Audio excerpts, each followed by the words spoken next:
Trolley आपल्याला पाहायला मिळते. कॅमेरामॅन फोकस करायचं आहे.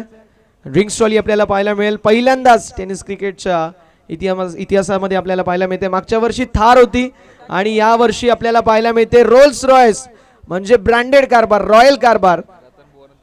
रतनबुवा पाटील स्मृती चषकानंतर आपण पाहू शकतो पहिल्यांदाच आपल्याला कुठल्या तरी टेनिस बॉल क्रिकेटच्या स्पर्धेमध्ये पाहायला मिळते, ती म्हणजे रोल्स रॉयस, ती म्हणजेच ड्रिंक्स ट्रॉलीच्या भूमिकेमध्ये. म्हणजे रॉयल कारभार, जिथे कांबा आला तिथे रॉयल कारभार आणि जिथे रॉयल कारभार आला तिथे कांबा आला. आणि म्हणून मी नेहमी म्हणतो की कांब्यामधून सोन्याचा धूर निघतो, पैशाचा पाऊस पडतो आणि तो पैसा देखील चांगल्या पद्धतीने यूज केला जातो.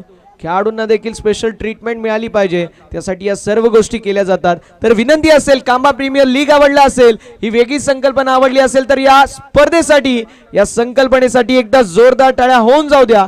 जबरदस्त अशी स्पर्धा आणि जबरदस्त स्पर्धेमध्ये हे जबरदस्त आयोजन, वेगळी संकल्पना, ड्रिंक्स ट्रॉली आपल्याला पाहायला मिळते. लोकांना बघण्यासाठी मुश्किल आहे रोल्स रॉयस, पण इथे ड्रिंक्स ट्रॉलीच्या भूमिकेमध्ये आपल्याला रोल्स रॉयस पाहायला मिळते. धावसंख्या फलकावरती पाहायला मिळेल, जे मात्र 17-17, म्हणजे विजयासाठी देखील 12 बॉल 18ची आवश्यकता.